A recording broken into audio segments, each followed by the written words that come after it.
Hi, everybody. Welcome to our August provider info share.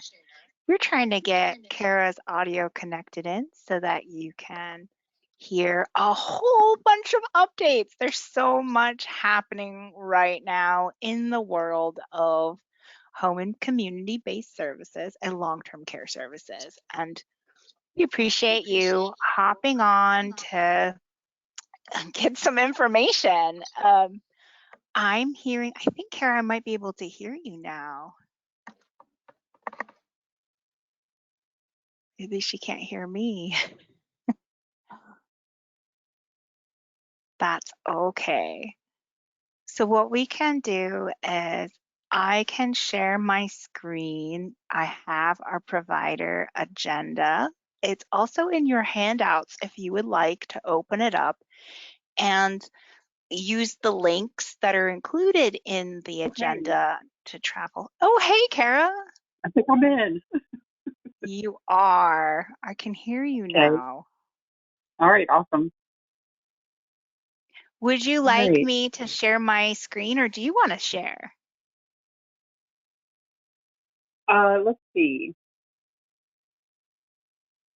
I could probably share. Just give me a sec here, and I'll be ready to do that. And since I have different audio, I can take these off, so that's good. Hi, Awesome. everybody. Thanks We've for all coming. been having technical difficulties. Bear with us. It's Right. Yeah. So, okay. So everybody knows how to engage with us here. You can use your chat. You can type to us. This is a go-to meeting, so we're just reading your texted in messages right now, which is fine. And in the download section or somewhere on your taskbar as a meeting participant, you should be able to see an agenda and a family info share flyer.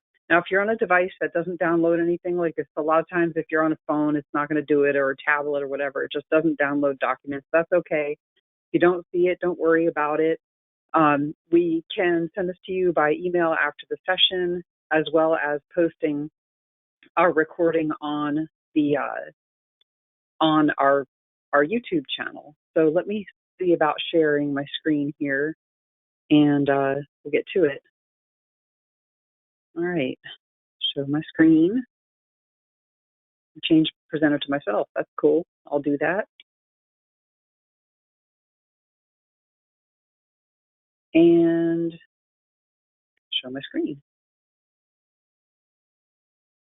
All right. So again, thanks for bearing with us here as we get everything arranged and big enough to look at, hopefully. Move things down and around so I can see them better as well. Okay, so this is our provider info share. This is our agenda for it today. This is our monthly info share that's relatively new, just for our provider community. Of course, all providers are welcome, including care coordinators and all types, all provider types. First thing on our agenda here is provider office hour. We do have a Zoom session available to you every Thursday from 3 to 4 p.m. We are happy to welcome you into our Zoom room. That is just a session which is open to any provider. Our training staff and our care coordinator liaison typically staff that. So we are there to take any of your questions, or if you're working through a difficult case or you need information of some kind specific to a person or a situation, we'd be more than happy to go over that with you in a provider office hour. It could be anything.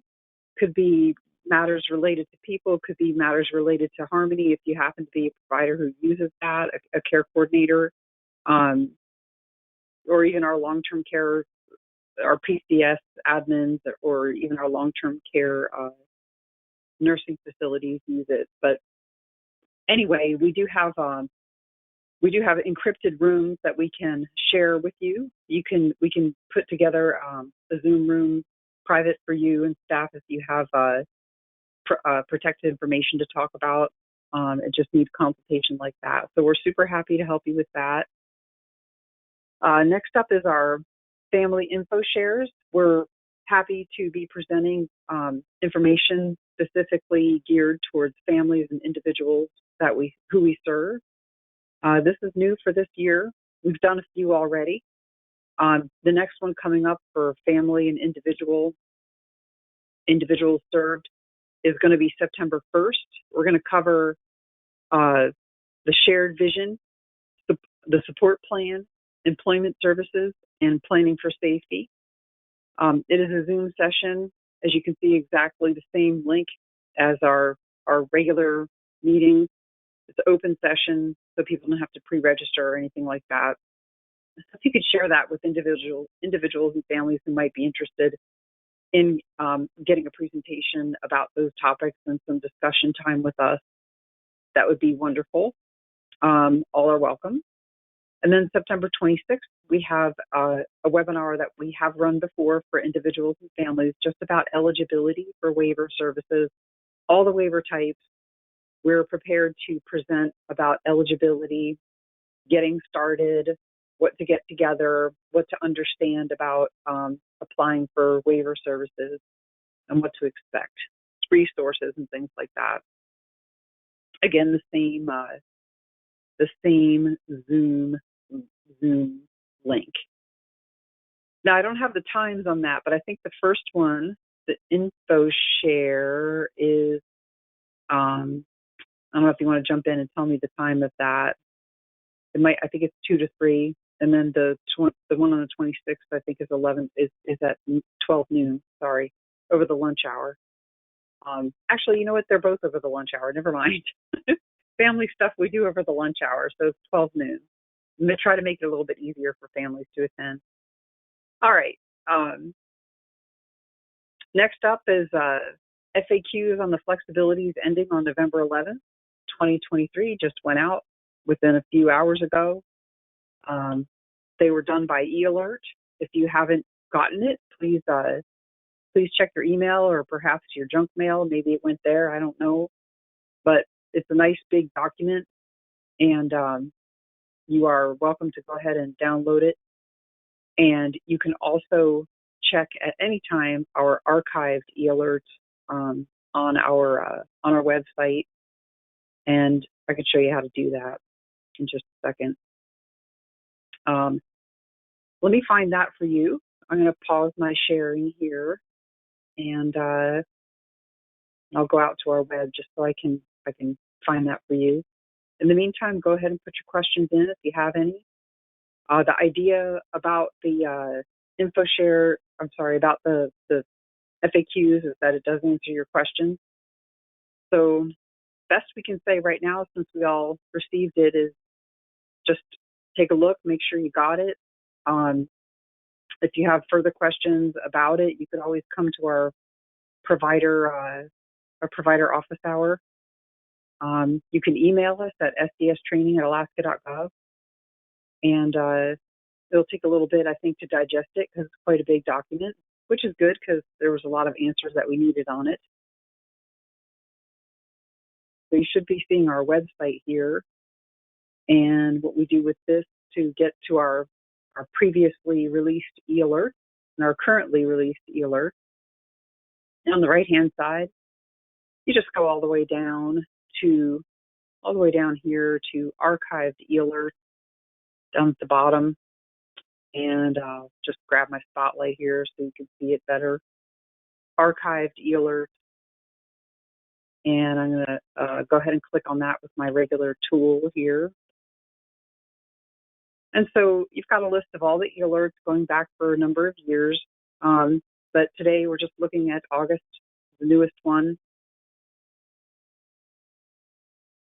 Okay, so the interesting thing about this is that when there's an attachment, I think that's the one I'm talking about right here, the one on the bottom of the list. When there's an attachment, the archived eAlerts don't have it, but it's still helpful because you can tell the day and time it was sent, so you can go back and check your email for the attachment. Okay, so that is one thing to know about those e-alerts. It's best to get them when they send them to you. If you haven't signed up for e-alerts, I know that you all have because you have to be in our provider community. But if you have not, then you could simply do that here. Sign up for e-alerts. Right above the archived part. All right, I'm going to pause my screen, and I'm going to take a look at our questions just to make sure I'm not missing anything that you're No putting. question yet, Kara. Okay. We're Okay. pretty, No I think worries. people are feeling pretty good. I'm going to go ahead and drop the FAQs that were just released into the handouts for you all, just so you can download them if you'd like. So just give me a moment to pull those in, and you'll see those populate into your handouts here in just a few minutes. Okay. Thank you, Delight. That's awesome. Appreciate that. Okay. So the fourth piece here, I know we're not prepared to walk us through the FAQs because it's a 9-page document. You're going to have to spend some time with it, just like we will, being as it just came out. But most we can do is say that it's there, and just please go read it. It's very informative. It should be able to help you quite a bit. Next number was number 4, legally responsible individuals, LRIs. So during the declaration of the COVID emergency, legally responsible individuals, which is like a spouse, a guardian, a parent of a minor child, an active power of attorney for an adult who identified somebody as a power of attorney, was able to do services, to do direct service for the person. Okay, so I could be a legally responsible individual and be able to be paid to provide a service to the person. Certain waiver services and personal care services. So in the effort to meet needs and to try to have a service that was useful for people continue after the declaration of the emergency, or 6 months after the emergency was declared to be ended, from our federal resource. The one that will continue is legally responsible individuals will be able to continue to provide reimbursed personal care assistance services, or PCA, for people who have personal care services through CFC, the Community First Choice. Okay, they won't be able to provide paid services for waiver after November 11th. Okay, so that means that if you're working with somebody and there's a legal representative providing day hab, right? Parent, somebody like that providing day hab. That is a waiver service and will not be able to be paid to an LRI after November 11th. All right. If an LRI is serving somebody and they have Community First Choice and they have personal care, then they can continue. That is the only kind of paid reimbursement for an LRI that is continuing. And I see we have questions kind of beeping out at me. So, okay. Light says your FAQs are in the handout section. I don't see questions. That's okay. So Hey, we get a lot Kara. of questions about that. Yeah. So what's the exception for those LRIs and waiver services? I know that it's Okay. detailed in the FAQs, but Sure. so like there's kind of right now the cleanest way to think about it, like clean and tidy, is that if you're a CFC PCS PCA, Gotcha. so how many Yeah. of that you can keep going and continue to be Yeah. a provider. But if you're a DSP for waivers, you couldn't do that for your person that you're responsible for, Correct. unless like there's a Yeah. certain, Okay. what's the one circumstance that you could do that? Yeah. So a legally responsible individual, if they're a guardian, which is a court-appointed thing, right? If the court has appointed me a guardian, it is possible to have language in the guardianship decree that says that the guardian can be paid to provide waiver services. So if a guardian doesn't have that and they're currently being paid to provide a waiver service, that is going to end on the 11th. If they want to get that and they don't already have it, they have to petition the court. So you're going to have to petition the family court or probate court, whatever the common term is where you're at. It's either one here in Anchorage, but petition the court for to add that language to the guardianship decree. It is up to the judge to do that. Okay, so a judge, I guess, could decide not to or decide to do it. They have to figure out what's best for the person, the protected person, and then they will or won't add it. So that's the exception. Okay, if people don't have it already, they can petition the court for that language to be added, but it's only for guardianship. It is not for power of attorney. Power of attorney is like a voluntary issuance of power of attorney to somebody who I might pick to make decisions for me about my money and my health. That's different than a guardian. A guardian is when a court decides that. So power of attorney, being as they're a voluntary one, they're not going to be able to be paid to provide services, after that day.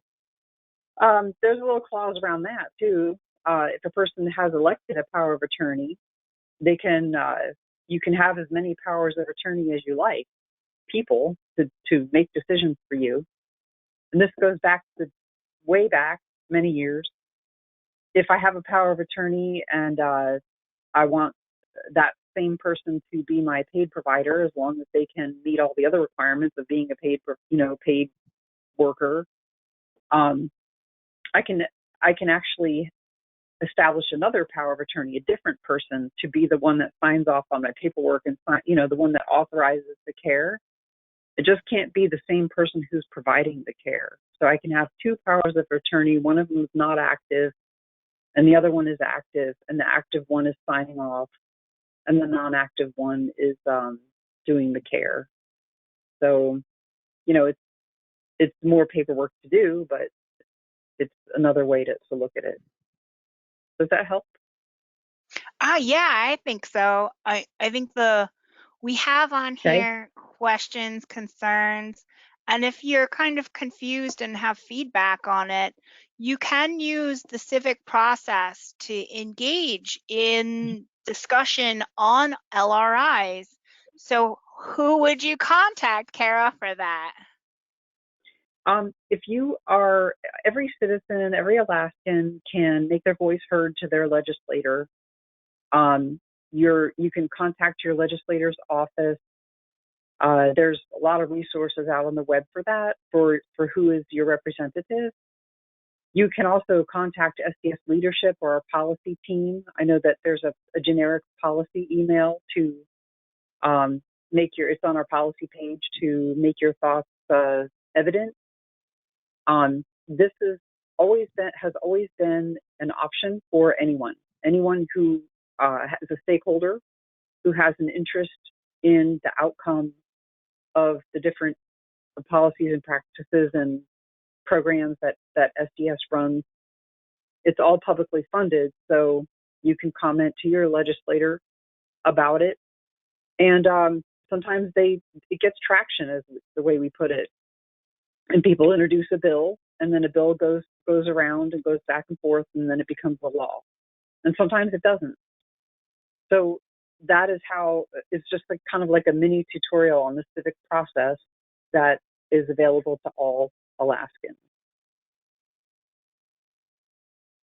Without that, we're not able to change regulation, and it is in our regulation that our legally responsible individuals is limited only to those providing CXC PCS, which came about through a change in through approaching a legislator and asking for that and getting traction and asking for that change in a bill which became a law.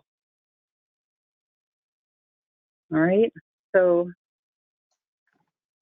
yeah, it's we're thinking about some helpful resources for you in terms of memos on our website. We do answer quite a lot of questions between our team, which of course is who you have here, which is training team and Kat, our care coordinator liaison. And we find that a lot of, oh, thanks, Delight. Delight put the policy email in. And so you can definitely use that. That's a resource that is easy to find. Okay. So we found that a lot of our directors' memos are still out there. A lot of times people probably don't think about them because they're not the first thing you think of to look at when it comes to needing an answer and finding a good answer. So what I'll do is I'll pause my share and I'll go back to our website and show it again.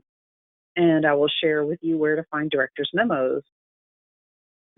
Quite interesting and out there for all of us to refer to when we need them. So on the right-hand side, we have a few columns. We have SDS, our unit, programs and offices. And then we have providers. This is things that we feel are helpful for providers or that are there for help providers. So we have SDS Director Communications. And these are all of the different memos that our director has issued and signed. And some of the newest issues here, you can get clarification on them. We do hear quite a bit. This is sort of a new one from June. Clarification on billing daily respite services, the activities and other services that a person could engage in while receiving daily respite. All right, and payment. It says payment of legally responsible individuals to provide community first choice personal care services, like we were just talking about. It's a memo about that, and that kind of went to, you know, when the legislation and conversation was starting. And use of electronic signatures. That is another topic that we get quite a lot of questions about. But I'll click on one, and you can see that it is just a PDF copy of a signed memo, and it will tell you how it was routed and, you know, the copy to the different offices that would have had a need to know about it. So for this respite one, Director of Medicaid Program Integrity Doug Jones was copied on it. And the intent of respite is provided with the thought that it is a break for an unpaid caregiver and other services that could be, that the person could use during a daily respite day and could be reimbursed are day habilitation, employment services, and intensive active treatment. Okay, so gives you a couple of different new understandings about that. Even though the reg says that no other services are available during that time, it's talking about ones that provide care and supervision. So it's determined that day hab, employment services, and intensive active treatment are not duplicative of daily respite. All right, among other clarifications. But anyway, super helpful and very, very good to know about. So we've got all kinds of questions that are super common to us, mainly those top three. Anything anybody wants to add? Did you want to add? Kat, Delight, anybody? No, I think you covered it. This is just a really good area to look for even historical information. There's been kind of an influx of questions about respite and, you know, when respite can happen. This is a good place that I've referred people back to and say, hey, you know, we have this section. I think it's a highly underutilized space, but it's really useful information in there. And if there's something that maybe is missing, you know, let us know. We are sometimes delayed in posting. memos. There could be a couple of week delay from, let's say, when the email comes out to the time the memo is posted. But we have been pretty good, working diligently on making sure those are there as a resource for everyone, not just providers. This is also for families, anybody really interested in it. So, but I think you covered it all. Yeah, I think so. Yeah. So we encourage you to explore that and look there first when you have questions. Try it. Try it and see if there's one that looks like it might help you. Okay. Lots of different standpoints there, even if for family hab, tax treatment for family hab services. Used to be a hot question a few years back. Still there, going all the way back to 2015. And if you're ever feeling a little overwhelmed and can't find the information that you're looking for, you can always just come to office hours and we'll help you find it that way too. Because sometimes, well, let's just be honest, a lot of information's coming at you from a lot of different directions, and we really sympathize with that. And we know you're doing your very best to be attentive to Alaskans' needs. So if there's any way we can help you, we're here for that. Please stop into those office hours and we'll make sure to help you find the resources that you need. We just want you to be able to do it on your own time too. Like, Yeah, absolutely. So, what else is on our agenda here? Let me go ahead and pause my sharing and go back to that. the new courses that are dropping, Kara, that's what we have next. That's exciting. Yeah, very cool. Okay, so everyone has done a great job of joining us in our new training academy, SDS Training Academy, which is online. All right, our training academy is SDS Training eHealth. We have a website. I don't have it memorized, of course, but we do have a website that you would have to go in and become a member of. I'm guessing most of us have done that because we do have critical incident report training and our basic settings training, things like that, available in it. But we have two new classes that are available for self enrollment, meaning you go in, log into your academy, log into the academy website, and these are available to everybody. We have documentation, the basics about documentation, and this is documenting services for your direct service staff. So basics and best practices about that. It's a nice little course on that. It's actually a big topic, but it breaks it down real well. So that's available to you. And then another one called Implicit Bias, Learning and Reflection. For those of us who are care coordinators, it does offer 1 hour CEH. You don't have to be a care coordinator to take it, though. You can be anybody and take it. It's open to anybody. You're going to get a certificate for it at the end after you answer a short quiz and after you answer a feedback section. But it'll just show that you took the class. Okay, so for care coordinators, you'll get a 1 hour CEH for that. Anybody else, you'll get the pride and accomplishment of having received training in implicit bias.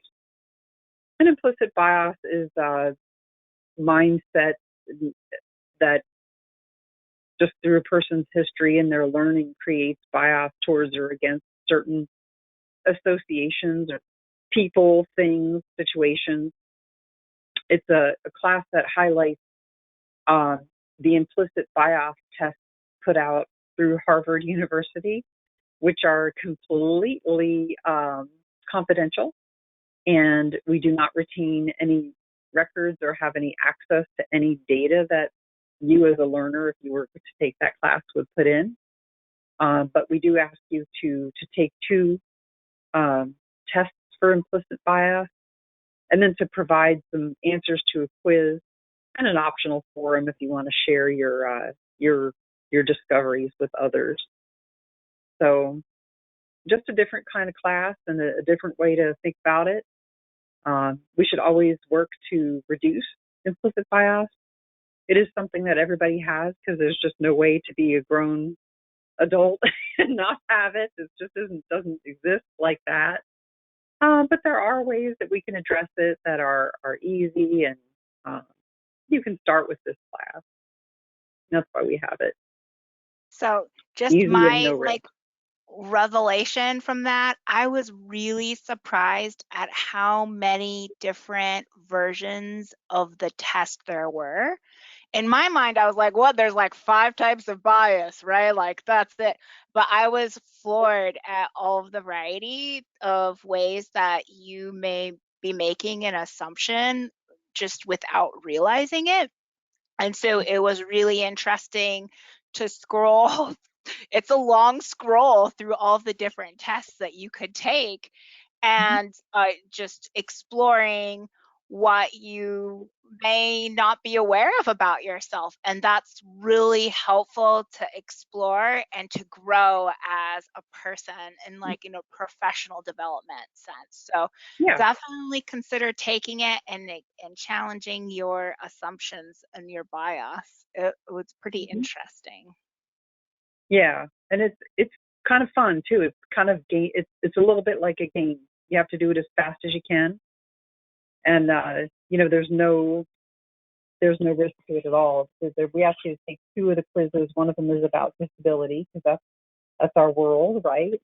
And the other one is any of your choice. And they have lots of different ones that aren't what you would expect. They're kind of creative. So yeah, so very cool, very fun. Of course, the Harvard Implicit Bias Project is a long-standing project that many trainers and education resources use it in the different fields like education and law enforcement, social work. It's very common to have an encounter with those quizzes in the course of your professional development. So we're happy to be another place for that. Okay, and that is what we had in our presentation today. No rule says that we have to go for an entire hour, but I would like to give you the opportunity to type in your question, thought question. What would you like to share with us today? What might we be able to answer during our session today for you?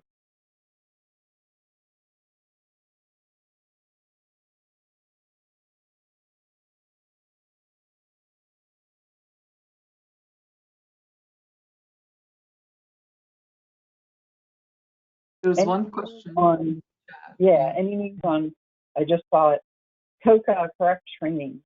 That means cost of care allowance or amount. I do not have updated news on training. That is going to be training that goes out more through Division of Healthcare Services and HMS Gainwell than through SDS training. I do not have. I don't. I don't have a training link for you. Of course, I'm involved in the discussions around it.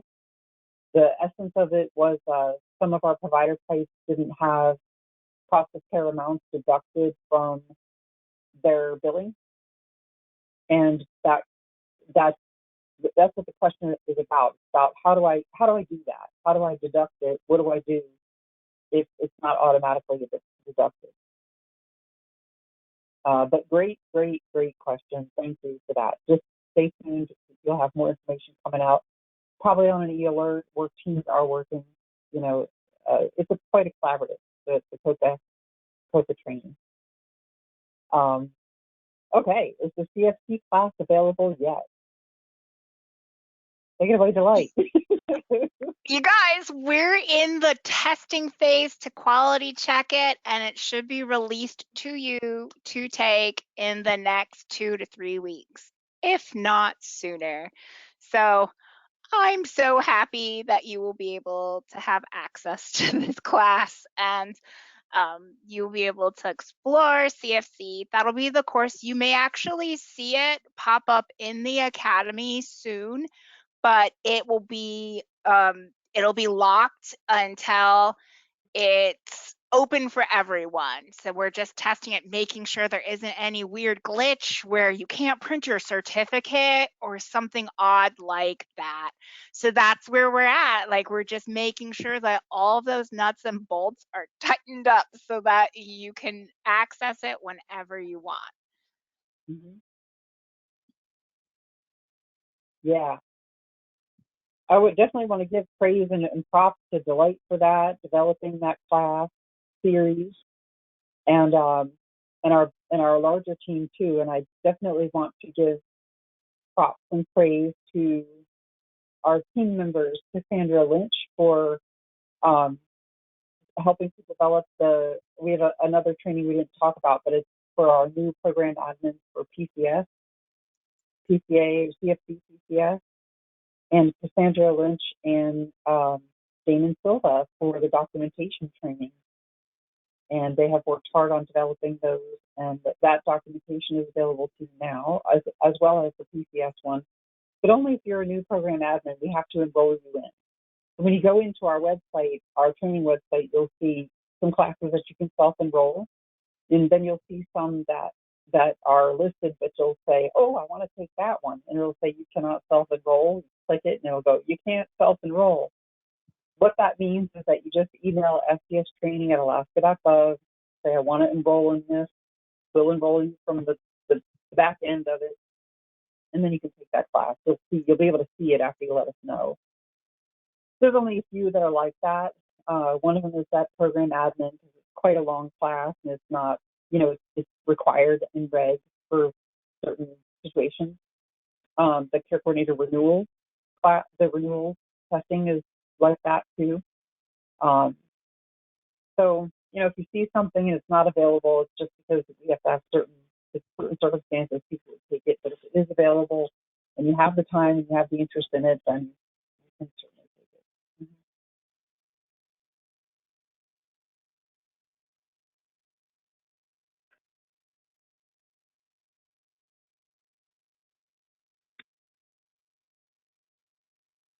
Okay, what else is on your mind?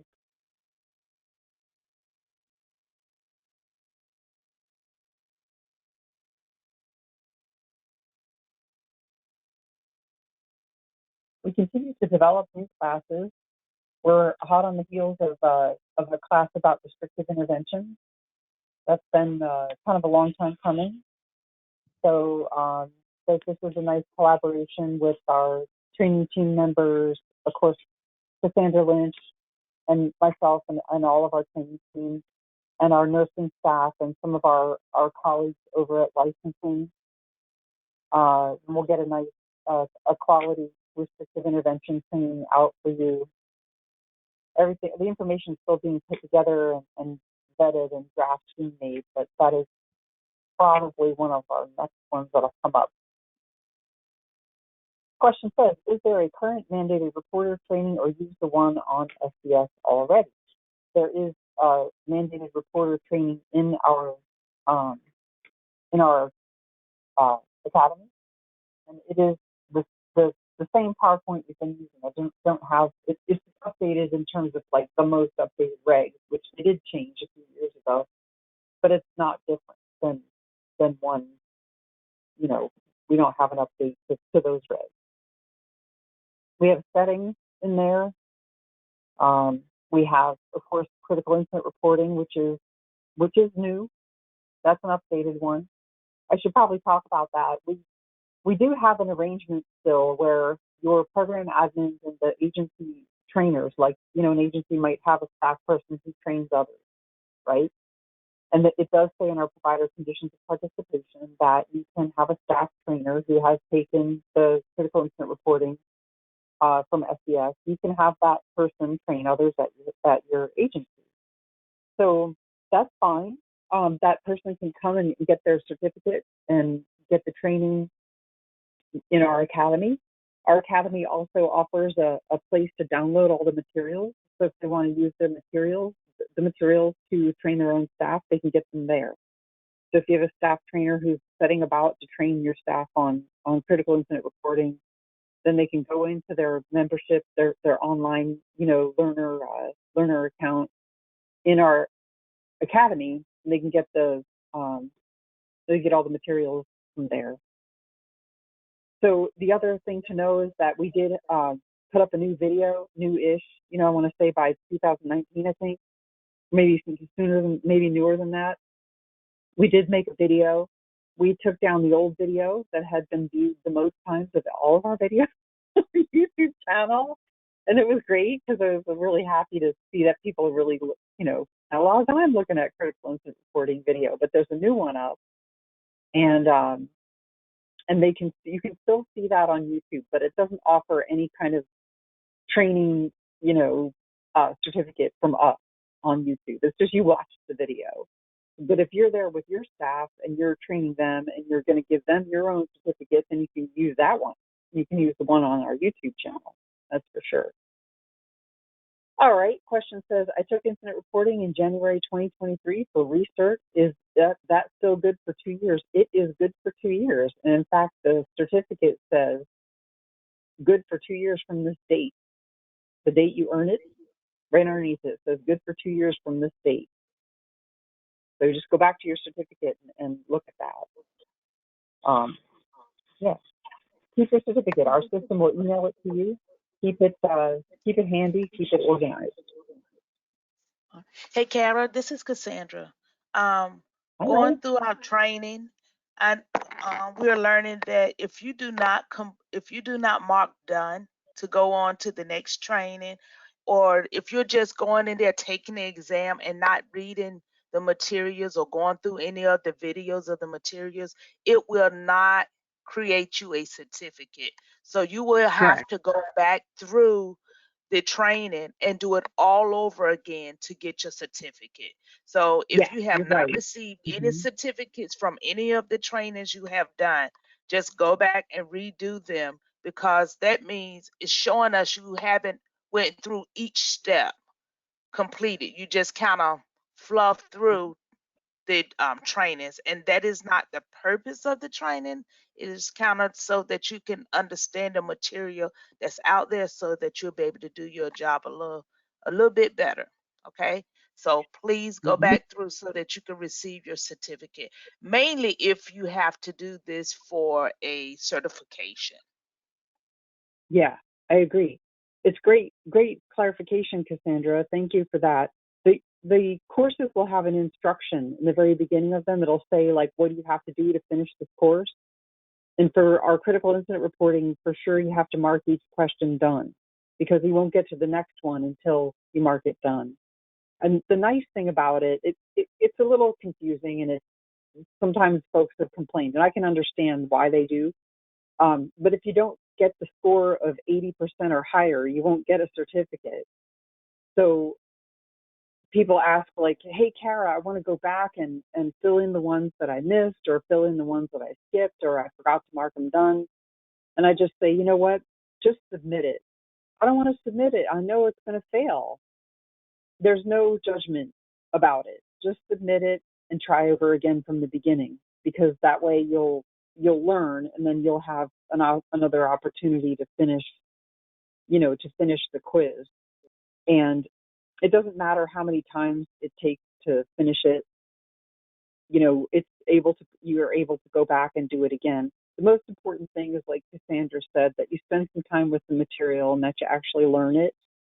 And there's just different formatting things about quizzes like that, where we can actually teach through the quiz process as well. So either way, you'll have to spend time with each piece, each question, or you'll have to spend time going through the quiz a couple times. But either which way, it works out. We've had literally hundreds of people take the quiz successfully already, and relatively few, problems with it.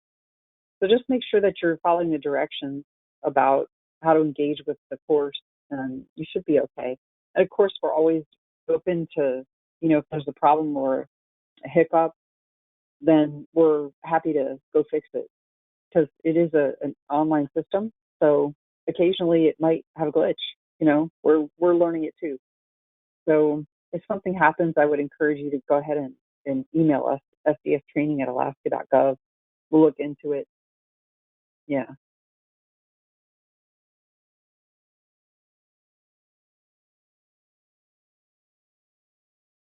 All right. Other thoughts, questions, concerns?